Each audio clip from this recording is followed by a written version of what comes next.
hatiku, tapi tidak mimpi-mimpiku. Kau bisa lumpuhkan tanganku, tapi tidak mimpi-mimpiku. Kau. Assalamualaikum warahmatullahi wabarakatuh. Masih semangat Bapak Ibu? Semangat lagi?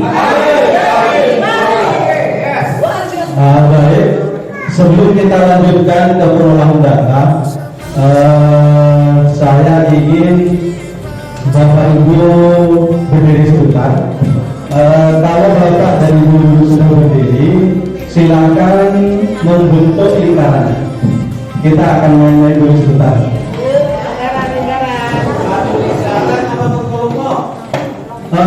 Semua tadi lingkaran besar. Jadi mungkin setelah 2 hari ini Bapak dan Ibu sudah bertemu, tapi ada yang masih belum kenal, hanya tahu wajahnya. Jadi di permainan ini kita akan mengenal lebih jauh teman yang berada di sekitar kita. Permainannya adalah tembak tebak. Jadi seperti ini. Nanti Bapak dan Ibu bisa bernyanyi. Nanti kita berputar sambil dikasih jalan. Kita nanti berputar sambil nyanyi potong bebek angsa. Apa dulu? Apa? Ada yang permainannya seperti ini. Sambil kita bernyanyi, nanti saya akan menembak salah satu dari Bapak Ibu. Misalnya saya tembak Pak Muni, saya tembak Jar, kali ini duduk antara sebelahnya yang sebelah kiri dan sebelah kanan itu menyebutkan salah satu namanya. Misalnya dulu Pak Muni. Sudah tahu Bu namanya? Tidak tahu, makanya harus tahu berkenalan terlebih dahulu. Jadi kalau misalnya saya tembak Pak Muni, nanti Ibu nebak namanya Ibu ini, Bu Rosa, atau Bu Rosa nebak namanya Ibu ini. Siapa yang tertebak terlebih dahulu nanti posisinya pindah di sini. Jadi penembakannya sudah paham? Sudah paham? Kita mulai nanti putarannya, bisa ditanyakan siapa namanya Bapak Ibu, biar tidak kena tembak. Nah, secara tidak langsung Bapak dan Ibu berkenalan kan? Iya, tanya nama. Nanti kalau ketemu dia lagi di luar, ingat. Sudah? Kita mulai. Jadi kita berputar ke sana, ke arah kanan. Sekarang, yuk. Potong bebek angsa.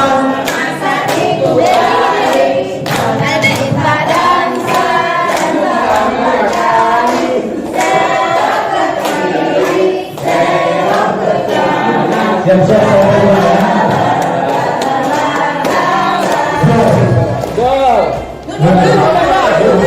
pasir aku Pak. Hai Panji.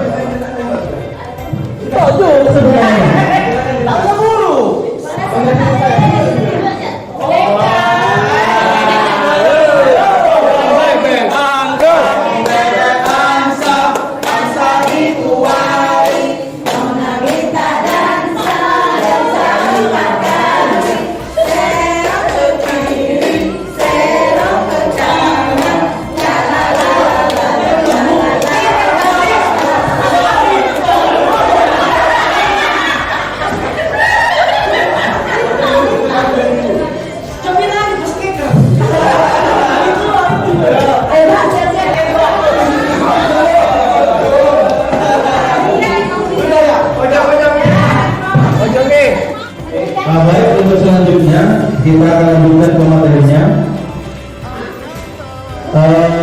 Pada siang ini kita akan belajar bersama tentang pengolahan hasil asesmen. Jadi mulai tadi Bapak Ibu sudah belajar tentang asesmen, dari asesmen diagnostik, asesmen formatif, dan juga asesmen sumatif dan sumatif akhir. Pengolahan hasil asesmen. Jadi pengolahan hasil asesmen ini dilakukan untuk menganalisis secara kuantitatif dan atau kualitatif terhadap hasil asesmen ataupun hasil ujian yang sudah Bapak Ibu laksanakan, baik itu formatif maupun juga asesmen sumatif.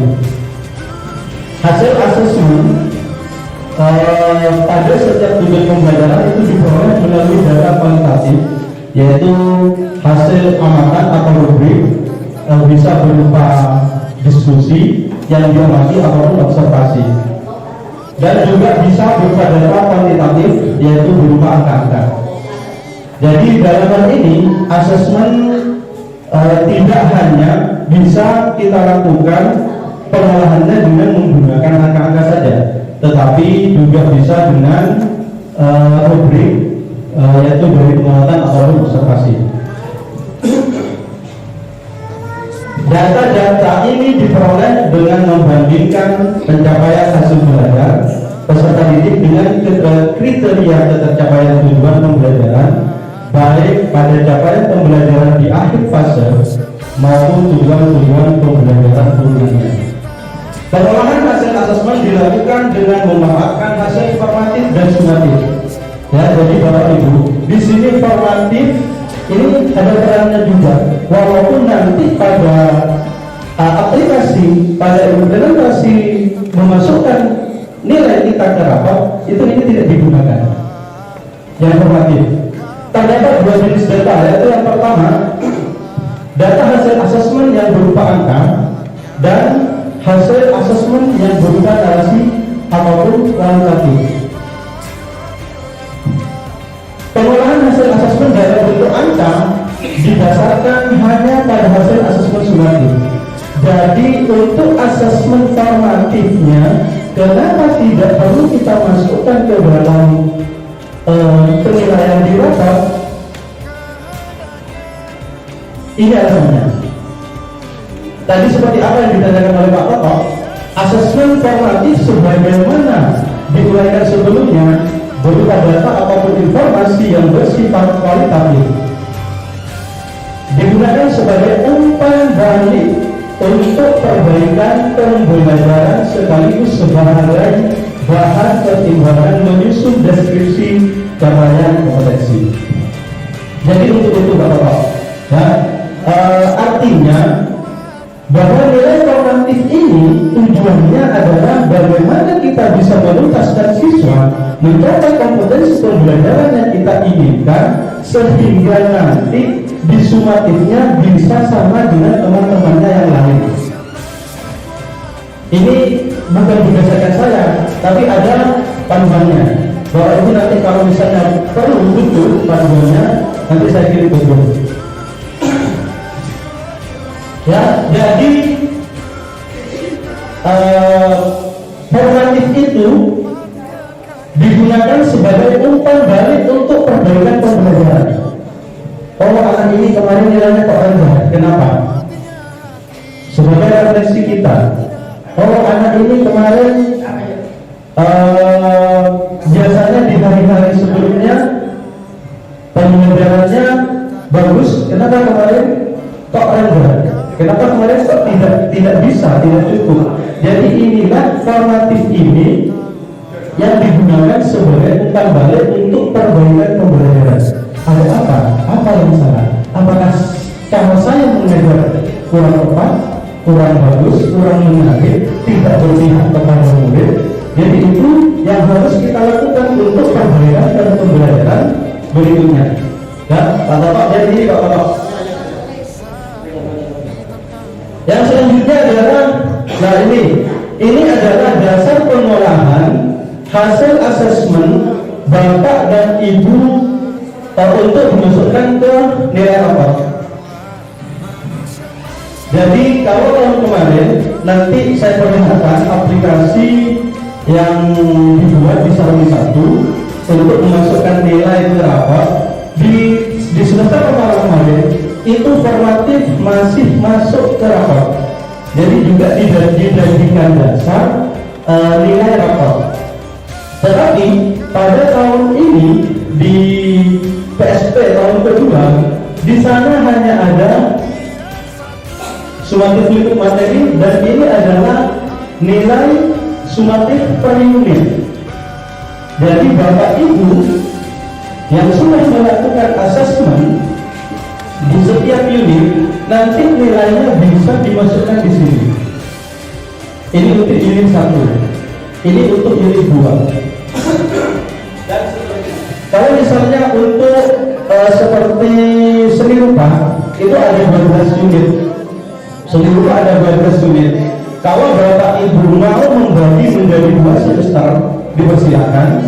Mau membagi hanya cukup untuk 1 semester, apa Bapak Ibu? Artinya tergantung sekolah dan kesepakatan dengan siswa. Biasanya untuk pembelajaran sini itu ditawarkan terlebih dahulu kepada siswa seni apa yang mau kita ambil. Tetapi terkadang memang kita sendiri yang sering menentukan. Oh, sekarang saya mengambil seni rupa saja, unit 1 sampai 6, ditambah dengan seni musik, karena seni musik itu cuma ada 3 unit, seni tari juga ada 3 unit, jadi mungkin diambil salah satu. Dan dalam 1 tahun itu untuk seni minimal 2 seni minimal Bapak Ibu. Dan artinya apa? Kita bisa melaksanakan seni ini di semester 1. Seni rupa misalnya, seni rupa 1 sampai 6, terus di semester 2-nya 7 sampai 12.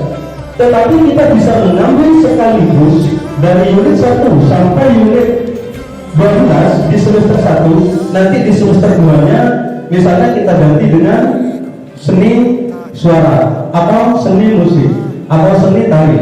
Jadi minimal 2. Kalau Bapak Ibu mampu untuk mengajarkan 4 seni yang sudah ada di PSN, itu tidak apa-apa. Tapi seperti di Saudi itu cuma ada 2. Semester 1 seni, semester 2 ada seni. Itu tidak apa-apa. Itu minimal Bapak Ibu. Kalau memang Bapak Ibu mampu untuk mengambil misalnya seni sampai 3 seni, monggo dipersilakan. Untuk dasar deskripsinya itu misalnya tetap, jadi diambilkan dari nilai yang paling tinggi pada mata pelajaran itu, dan nilai terendahnya itu diambil dari nilai yang paling rendah. Biasanya kalau di aplikasi itu sudah ada, seperti menunjukkan penguasaan yang baik. Ini biasanya sudah ada di aplikasi. Kita tinggal memasukkan deskripsinya saja atau lingkup materinya yang ada di sumatif 1, sumatif 2 dan seterusnya. Jadi dari lingkup materi ini nanti yang dijadikan dasar sebagai deskripsi di nilai rapor. Untuk nilai akhir suatu ini adalah jumlah dari keseluruhan dibagi dengan banyaknya nilai yang digunakan.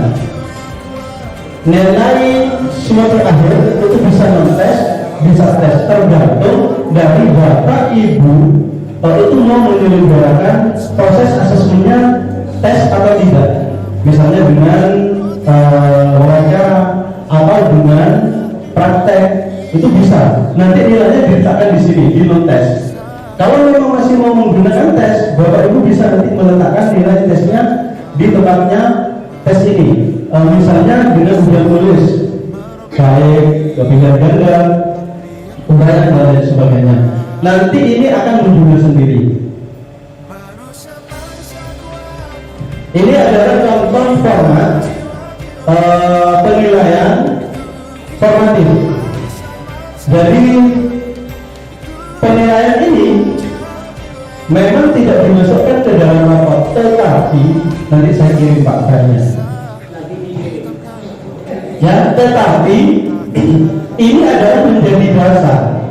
Oh, kok tiba-tiba anak ini nilainya tinggi di asesmen sumatif akhirnya, padahal setiap kalinya nilainya rendah. Ini kan juga menjadi pertimbangan Bapak Ibu. Masa mau tetap ditinggikan nilainya, sedangkan di nilai-nilai setiap harinya di formatifnya itu rendah.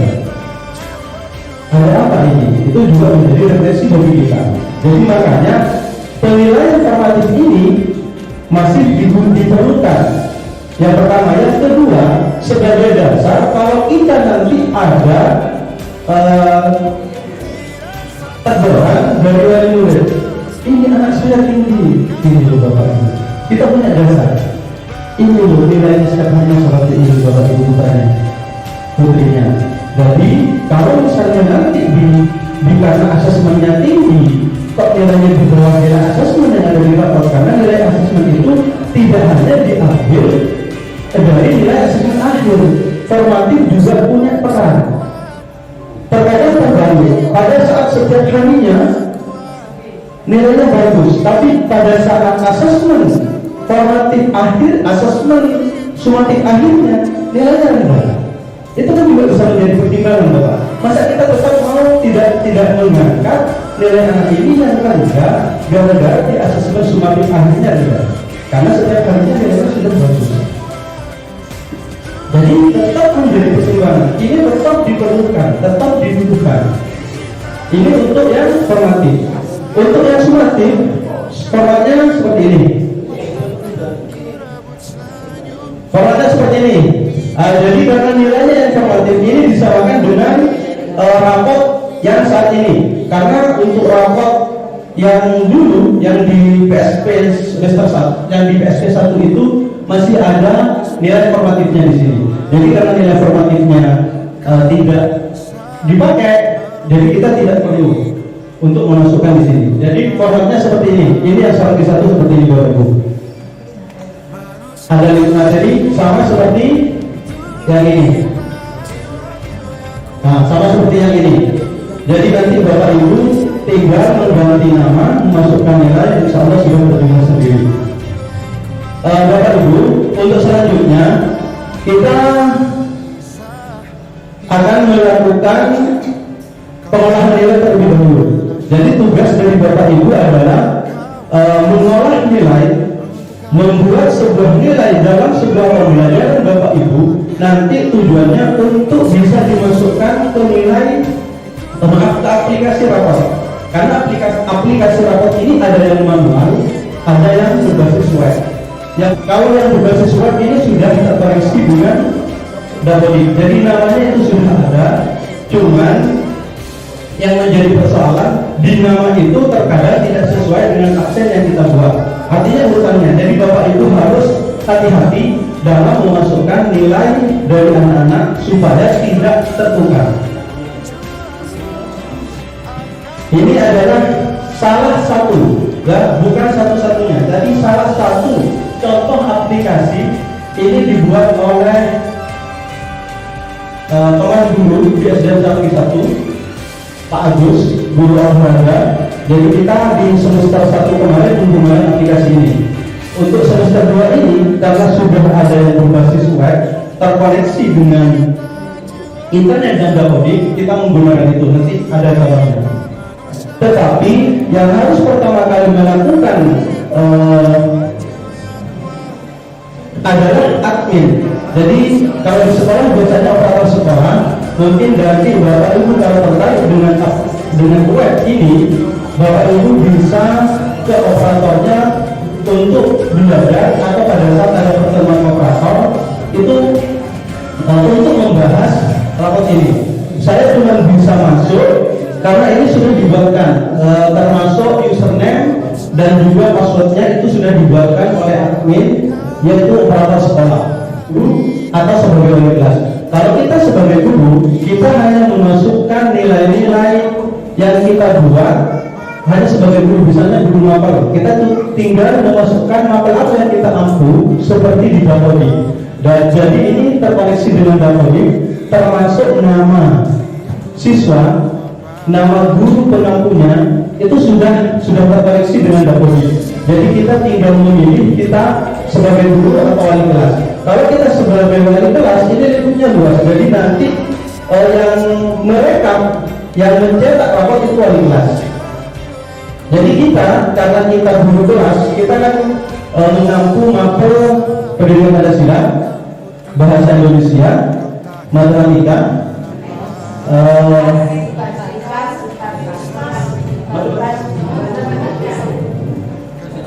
maksudnya bisa.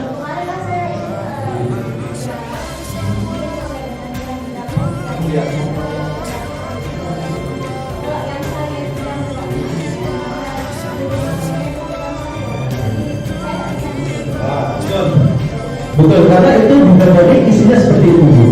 Ya, kalau biblioteknya kita diberi peran guru kelas itu mapelnya matematika masuk, berarti kita bisa isi matematika. Tetapi kalau matematika itu diberikan kepada guru lain, nanti yang mengerjakan guru yang sudah mengampu mapel matematika, kita tidak bisa masuk di sini, Bapak. Karena ini sudah terkoneksi dengan matematika. Kita masuk sebagai guru.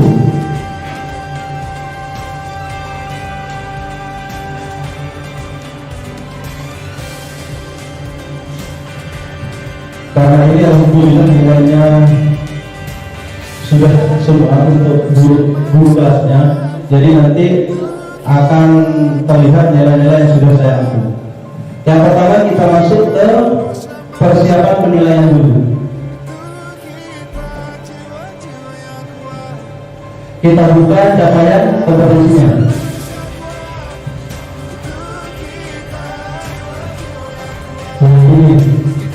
Di sini Bapak Ibu bisa membuat capaian kompetensi dari lingkup materi yang sudah ditentukan oleh Bapak Ibu sendiri. Jadi di sini ini adalah deskripsi yang nantinya akan masuk secara otomatis ke deskripsi rapor dengan menentukan nilai terendah dan tertingginya. Jadi ini nanti deskripsinya masuk sendiri Bapak Ibu. Jadi kita tidak perlu melihat ini nilai yang tertinggi berapa, yang terendah berapa. Nanti ini akan masuk sendiri. Tetapi kita harus membuatnya terlebih dahulu. Caranya yaitu kita buat capaiannya dulu. Misalnya kita buat pendidikan Pancasila.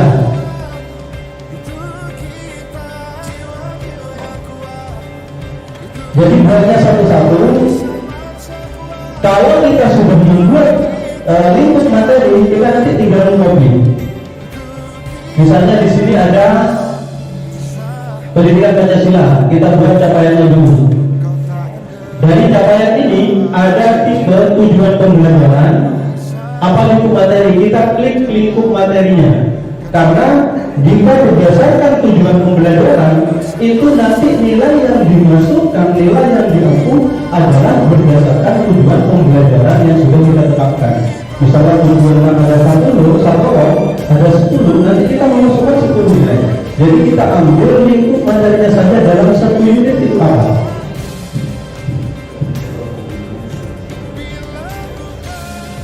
Terus yang kedua, kode. Kode ini terserah kita Bapak Ibu untuk memudahkan. Itu termasuk pada unit berapa. Misalnya kita ambil di unit 1 PPKN atau pendidikan Pancasila, kita tulis PP 01. Apa deskripsinya? Kalau Bapak Ibu sudah membuat deskripsi, Bapak Ibu tinggal mengcopy saja.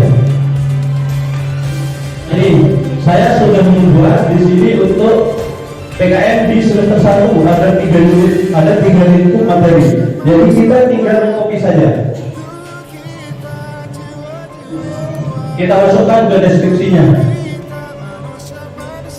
Ini sudah secara otomatis setelah kita simpan data, nanti datanya akan tersimpan dan itu bisa digunakan sebagai deskripsi di nilai rapor.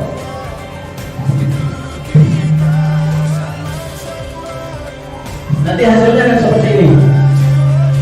Karena ini di semester 2 ada 2 lingkup materi, jadi ada 2 lingkup materi yang saya masukkan. Setelah itu Bapak Ibu bisa langsung ke penilaian.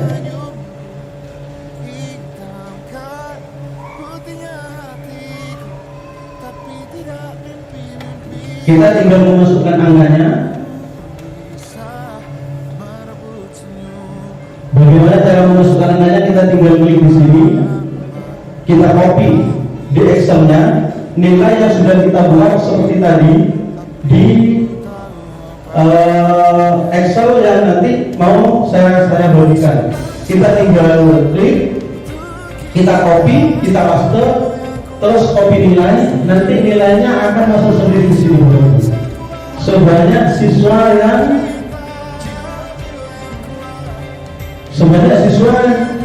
murid kita itu. Jadi masuk setelah itu kita, kalau kita mau melihat deskripsi rapotnya seperti ini. Ini permata, ini khusus pendidikan Pancasila saja. Sudah ada nilainya, sudah ada deskripsinya dengan nilai tertinggi dan rendahnya. Nanti di rapot itu akan terdeskripsi sendiri. Bagaimana untuk masuk ke rapot? Kita masuk ke rapotnya melalui akun wali kelas. Jadi kita melalui akun wali kelas. Ya. Saya pernah ikut rapor merdeka itu. Kayaknya itu tidak sama dengan yang pernah juga penjelasan seperti pengumuman. Kalau pengumuman itu pakai rapor, sedangkan ini pakai rapor merdeka ini yang mana yang mau diikuti ini? Seperti ini Bapak. Yang waktu ikut diklat pelatihan rapor itu Bapak ada itu masih kelas berapa? Kelas 4. Sudah IKS apa masih kita 13? Ya, hanya itu. Hanya itu. Ini untuk kurikulum mereka Bapak. Beda. Ya, kalau di rapor itu kita masuknya menggunakan Dapodik. Kita masuk menggunakan Dapodik. Kalau di sentralnya Dapodik sekolah itu tidak dibutuhkan, kita tidak bisa masuk Bapak. Tetapi kalau berbasis surat ini, meskipun operator sekolah adminnya tidak menghidupkan laptop tentang rapor merdeka ini, kita masih tetap bisa masuk. Kapan dan dimanapun. Yang penting dibuka dulu Bapak ya. Kalau rapor nggak bisa Pak. Ya, yang penting dibuka dulu. Kalau belum dibuka jangan masuk Bapak ya.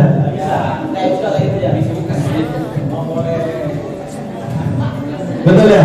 Dan jadi itu, kalau rapor itu untuk K13, kalau ini untuk kurikulum merdeka. Dan Saya ya Pak ya. ya, siapa nih? Terima kasih. Saya lupa tapi saya akan kembali juga saya sesungguhnya setelah menyimak daripada beberapa materi itu sepertinya sangat gampang dalam hidup. Saya tanyakan apakah di sekolah Bapak ini bisa tahu kayak semua? Tidak, tidak. Dan saya yakin di sekolah Bapak Ibu guru yang lain juga sama. Kenapa? Karena kemampuan karakter anak itu berbeda. Ya, jadi kita pendekatan. Di kelas saya ada anak yang kalau tidak didekati itu dia tidak mau bisa. Jadi kita bagaimana kita secara intensif mendekati, mendampingi anak ini. Nanti kita jelaskan, kita berikan tugas, kita dekati anak ini. Dan saya yakin tidak hanya di sekolah saya, di semua sekolah pasti ada. Saya yakin lagi. Pasti ada. Ya, apalagi di lingkungan yang orang tuanya tidak begitu peduli. Seperti di orang kaji, maka tak sekolah, mana kan lentang ke satu. Pulang tidak ada orang tuanya, ini kan tidak terurus lagi. Nah di situ yang terkadang siswa itu seenaknya dia mengeluarkan dia dan membuat dia. Kenapa? Karena di rumah itu sudah tidak ada terurus. Jadi bagaimana kita mendekatkan kita kepada anak ini supaya nantinya bisa memahami efek pengertian gunakan reklamanya nafkah untuk mengaturku laku. Jadi itu bagi pendekatan kita secara sosial emosional. Kalau kita sudah mendapatkan sosial emosional anak, paling tidak anak ini nanti akan terbuka kepada kita. Oh Pak Jokowi ini apa rekor? Rekor boleh yang pasti seperti itu Pak. Jadi kita bisa mendalami. Dia mesti terlibat. Teorinya gampang lagi. Teorinya memang gampang, tapi memang prakteknya tidak semudah seperti teori yang sedang kita bicarakan ini. Ada lagi? Ya, monggo Pak. Ketika pencapaian pembelajaran itu menjadi surga, maka dasar ini tidak bisa menemukan capaian pembelajaran itu. Ini bertanya saya, bagaimana untuk menemukan capaian pembelajaran tersebut, sedangkan diri itu tidak berpatok pada angka. Kalau misalkan berpatok pada angka 80, kita bisa menurunkan menjadi 60. Jadi yang mencapai 60 bisa dikatakan sudah sukses. Ini bagaimana cara menurunkan capaian ini, sedangkan kita sudah berada di lingkup materi itu. Terima kasih. Ya, betul sekali, pertanyaan sangat bagus. Jadi seperti ini Pak Toto. Artinya bahwa di tujuan pembelajarannya, kalau kita sudah membuat tujuan pembelajaran dan sudah membuat ATP, apakah ATP dan tujuan pembelajaran itu serta-merta kita membahasakan itu? Tidak mungkin kan? Tidak mungkin. Artinya di sini adalah bahwa pada saat kepala sekolah membuat KOSP untuk kurikulum merdeka atau KTSP KPK 13 itu kan ada KKN, ada tingkat pencapaian maksimalnya. Jadi di situ grade-nya bisa, makanya sebelum membuat KOSP ini, guru kan diajak untuk bersama-sama berdiskusi apa saja kearifan lokal mungkin atau apa saja penilaian yang kita ambil, kan diajak bapaknya. Jadi kita akan tidak bisa mengukur anak ini kalau nanti di KOSP-nya 75 tidak ada dicapai, di KOSP-nya diturunkan. Kan mesti diusahakan dulu Pak. Ya. Tapi itu di setiap ajaran berikutnya dinaikkan. Misalkan tahun ini 70, tahun depan itu 50. Kalau misalnya setiap tahun dinaikkan Pak, untuk 5 tahun akan mencapai 100. Yakin kan? Ya, yakin kan? Bisa di satu itu tidak dinaikkan Pak, tetapi pembelajarannya yang dinaikkan. Misalnya KOSP-nya di KOSP itu untuk capaiannya 70, kita pembelajarannya ditingkatkan. Kenapa? Karena anak yang tidak mencapai 70 ini masih ada. Tidak mungkin tidak ada. Kecuali sekolah itu sekolah unggulan yang memang dipilih muridnya untuk masuk saja di tes, itu mungkin bisa Pak. Tapi kalau sekolah di daerah meskipun sudah notabene sering ikut lomba, mesti ada siswa yang tidak tuntas, ya kan? Jadi itu di tujuan pembelajarannya tetap, artinya bahwa kalau anak tidak bisa mencapai ini, misalnya menulis dengan agak bersambung, anak tidak bisa mencapai agak bersambung, kita turunkan sedikit, anak bisa menulis dengan rapi, tetapi nanti tujuannya tetap agak bersambung, seperti itu maksudnya. Ya, makanya nanti di diferensiasi itu kita kan tidak harus sama. Seperti kemarin contohnya yang bagi saya, setiap anak itu tugasnya kan berbeda. Ada yang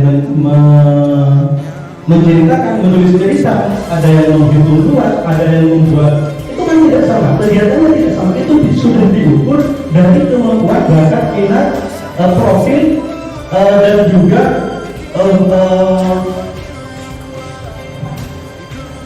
kesukaannya dalam belajar. Jadi sudah itu Pak. Makanya tujuannya tetap, tapi kita grade untuk naik ke tujuan itu disesuaikan dengan kemampuan siswa.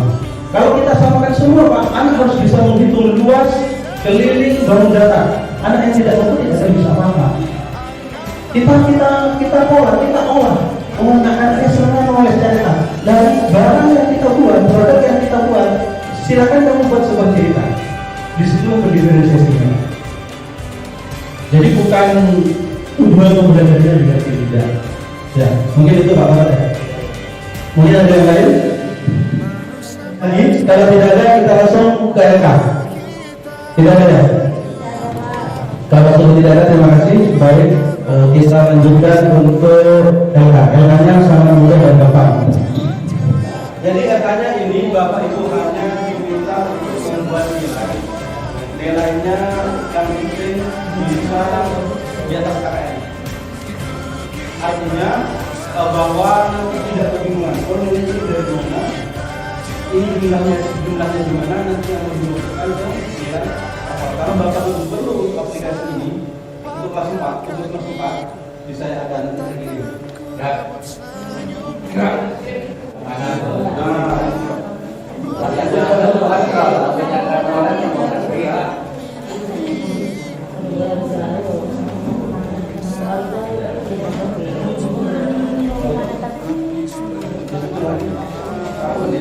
Ini namanya Bapak itu terserah. Tanya ke ini saya. Namanya terserah. 5 orang saja. Nilainya juga terserah Bapak Ibu. Per orang.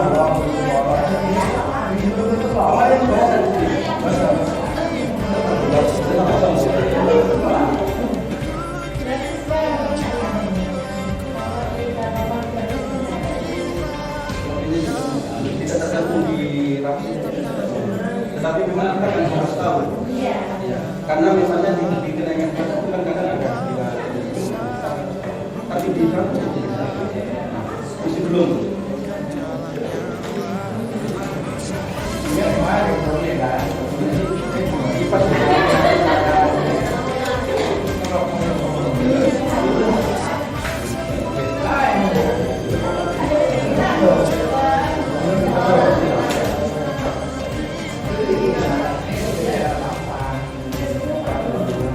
Satu-satu dulu ya.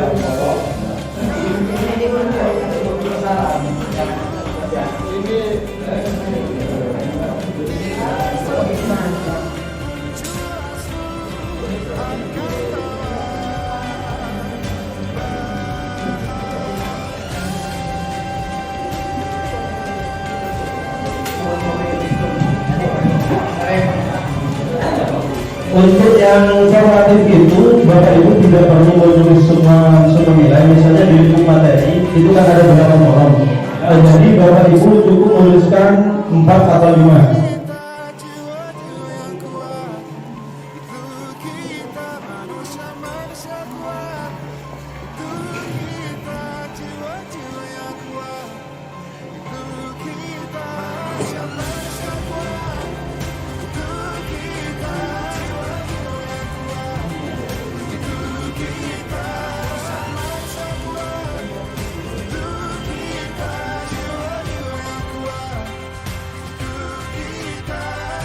Kau bisa patahkan